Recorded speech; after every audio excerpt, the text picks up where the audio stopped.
राधे राधे मित्रों, ओम नमः शिवाय। मैं पंडित मार्कंडेय दुबे अपने YouTube चैनल एस्ट्रो टिप्स के माध्यम से वर्ष 2024 के महाशिवरात्रि का एपिसोड लेकर उपस्थित हूँ।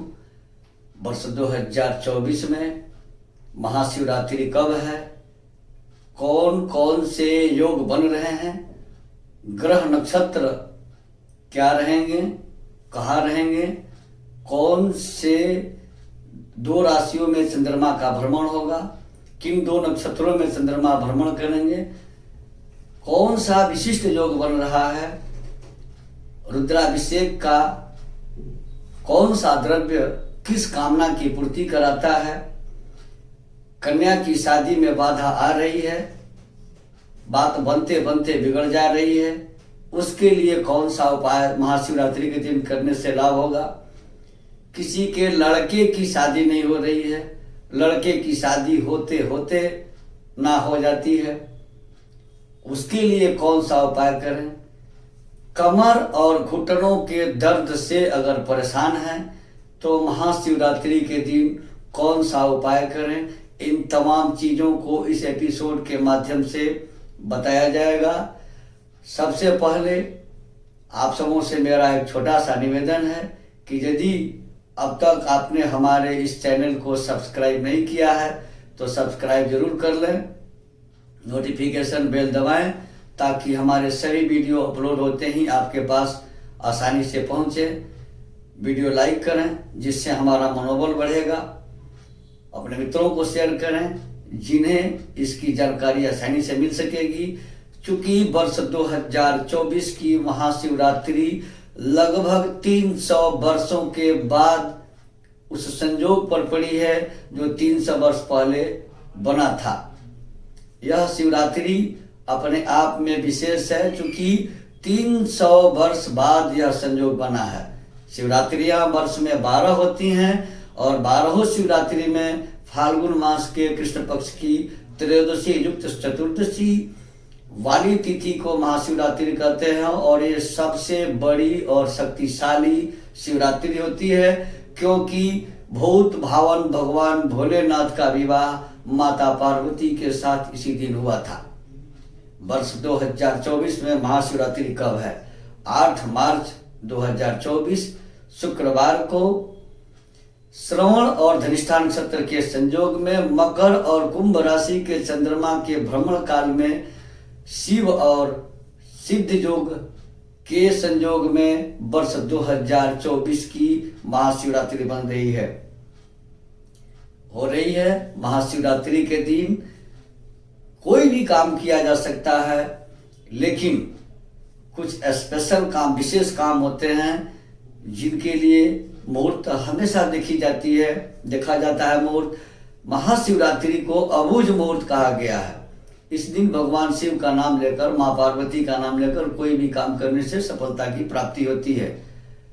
अब वर्ष 2024 के महाशिवरात्रि में 8 मार्च को ग्रहों की स्थिति क्या है, यानी चंद्रमा किस नक्षत्र में है, किस राशि में है और चंद्रमा के नक्षत्र तथा दिन के संयोग से कौन सा विशेष योग बन रहा है, एक नजर उस पर डालते हैं। श्रवण नक्षत्र और शुक्रवार के योग से सर्वार्थ सिद्धि योग सूर्योदय काल से 8 बजे तक रहेगा। इस अवधि में भगवान शिव का पूजा अभिषेक विशिष्ट फल देगा, यानी असफल होने की कोई संभावना नहीं है। चंद्रमा 2 राशियों में भ्रमण करेंगे।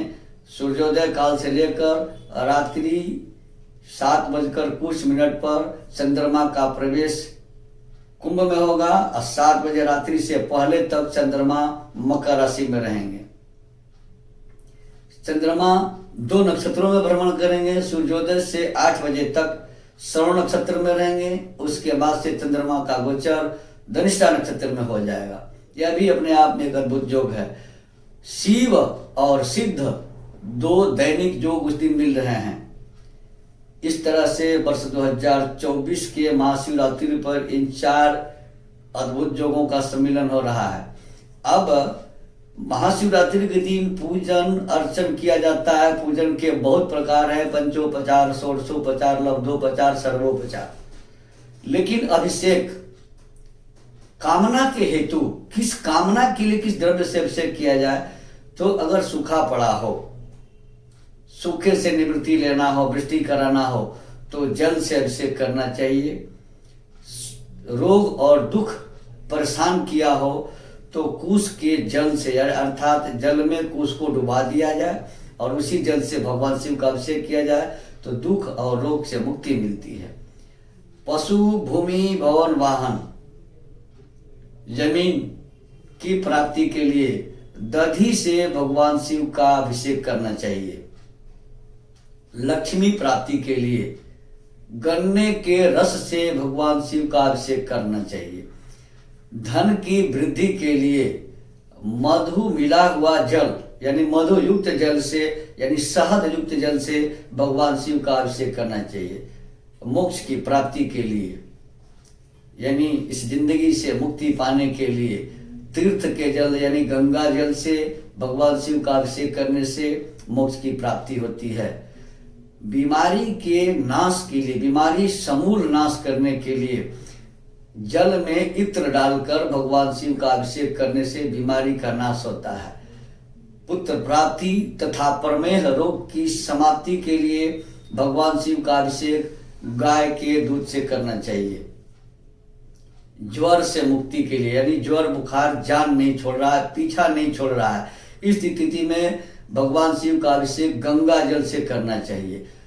अगर कोई व्यक्ति या कोई बच्चा मूर्ख हो, जड़ बुद्धि हो, उसकी बुद्धि विकसित नहीं हो रही हो, उसका दिमाग विकसित नहीं हो रहा हो, तो शक्कर मिलाकर दूध में यानी दूध में शक्कर मिला करके भगवान शिव का अभिषेक करने से सद्बुद्धि की प्राप्ति होती है, जड़त्व दोष समाप्त होता है।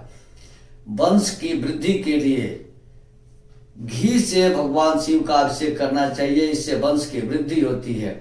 रोग और शत्रु काफी परेशान किए हुए हों, उनसे पीछा नहीं छूट रहा हो, तो इसके लिए सरसों के तेल से भगवान शिव का, पीले सरसों के तेल से भगवान शिव का अभिषेक करना चाहिए। पाप के नाश के हेतु शुद्ध शहद से भगवान शिव का अभिषेक करना चाहिए। और व्याधि से आप परेशान हैं, किसी भी तरह की व्याधि परेशान की हुई है, तो वही फिर कुशोदक से अभिषेक करना चाहिए। इसका पूरा फल मिलता है अगर सच्चे मन से किया जाए। ऐसा नहीं कि गन्ना के रस से भी कर दिए, मधु से भी कर दिए, दूध से मिश्रित जब ज्यादा सामान मिलाया जाएगा तो बहुत सारी चीजें एक साथ होने से पूर्ण फल की प्राप्ति नहीं होती है। किसी एक चीज से कराने से संपूर्ण फल की प्राप्ति होती है। अब हम कुछ विशिष्ट उपाय बता रहे हैं। जैसे कन्या की शादी नहीं हो रही है, परेशान हो रहे हैं, बात बनते बनते कट जाती है, कहीं गणना नहीं बनती तो कहीं मनना नहीं बनता, कहीं सुंदरता को लेकर सवाल हो जाता है, तो इसके पीछे कई रहस्य हो सकता है कि कन्या की कुंडली में मंगल का दोष हो, या शुक्र कुंडली में कोई पापग्रह हो, शुक्र के साथ, शुक्र से चौथे, शुक्र से सातवें, शुक्र से आठवें, शुक्र से 12वें, तो वो प्रभावित कर रहा हो, उसके लिए कुछ अलग विधान है। लेकिन अगर साधारण रूप में लड़की की कुंडली में कोई दोष नहीं है, शादी बात बनते बनते कट जाती हो, सफलता न प्राप्त होती हो, तो उस कन्या को माता शिव, माता पार्वती और भगवान शिव को महाशिवरात्रि के दिन विधिवत पूजन करने के बाद माँ पार्वती को मेहंदी चढ़ानी चाहिए। और उस मेहंदी को 3 महीने के अंदर जब जब हाथ से मेहंदी उठ जाए तो सोमवार के दिन अपने हाथों पर लगाना चाहिए। इस तरह करने से कन्या की शादी तय हो जाती है। अब लड़के की शादी ना हो रही हो, सवाल यहाँ उठता है, लोग पूछते हैं कि केवल एक ही पक्ष की बात करते हैं, तो लड़के की शादी नहीं हो रही हो, लड़की पसंद नहीं पड़ रही हो, या कोई लड़की वाला घर पर नहीं आ रहा हो, किसी कारण से विवाह के लिए परिवार के लोग चिंतित हैं, उस स्थिति में उस लड़के को महाशिवरात्रि के दिन भगवान शिव और माता पार्वती के पूजन के बाद तुलसीदास के द्वारा लिखित श्री रामचरितमानस में भगवान शिव पार्वती के विवाह के प्रसंग का पाठ करना चाहिए। इस तरह करने से उस बालक के, उस पुरुष युवक के विवाह की समस्या समाप्त हो जाती है, विवाह तय हो जाता है। अंत में एक सबसे बड़ी बीमारी है अर्थराइटिस की समस्या, घुटने में और कमर में दर्द की समस्या, जिससे तमाम लोग परेशान रहते हैं। इसके पीछे मेडिकल साइंस का भी दोष है। लोग खड़े पानी पी लेते हैं, जिसके चलते भी दोष आ जाता है और घुटने में दर्द हो जाता है, कमर में दर्द हो जाता है। लेकिन यह जो प्रयोग है, ये अनुभूत प्रयोग है। इसके लिए महाशिवरात्रि के दिन, और वैसा चीज जिसमें कोई पैसा नहीं लगना है, सरसों के फूल इस समय हर जगह मौजूद हैं, उपलब्ध हैं। 108 सरसों के फूल गुच्छे ले लेना है। एक गुच्छा फूल एक पौधा में होता है। 108 फूल तोड़ करके महाशिवरात्रि के दिन 8 बजे तक, जब तक श्रवण नक्षत्र है और सर्वार्थ सिद्धि जो बना हुआ है, इस अवधि में एक एक फूल भगवान शिव के ऊपर चढ़ाएं, ओम नमः शिवाय कहते हुए। और चढ़ाने के बाद भगवान से आदेश लेकर, प्रार्थना कर कर उस 108 फूल के गुच्छे को घर उठा के लाएं। और दूसरे दिन सुबह में खाली पेट 21 दिन के अंदर उन सारे फूलों को खा जाना है। अगर समस्या अधिक है, दर्द से ज्यादा पीड़ित है, ज्यादा परेशान है, तो 5 दिनों में उन सारे सरसों के फूलों को खाली पेट खा जाने से कमर और घुटने के दर्द से पूर्णतः छुट्टी मिल जाएगी। मित्रों, बने रहें इस तरह के एपिसोड के लिए। हमारे यहाँ वास्तु विजिट किया जाता है, जन्म कुंडली बनाई जाती है, वास्तु विजिट किया जाता है। वाराणसी के पंडितों के द्वारा बड़े बड़े यज्ञ अनुष्ठान किए जाते हैं। हमारे यहाँ सभी प्रकार के रत्न और रुद्राक्ष उचित मूल्यों पर उपलब्ध हैं। जिनके निसज्जन को इन सुविधाओं की आवश्यकता हो, स्क्रॉल पर दिए गए नंबर से संपर्क कर इन सुविधाओं का लाभ ले सकते हैं। धन्यवाद। राधे राधे।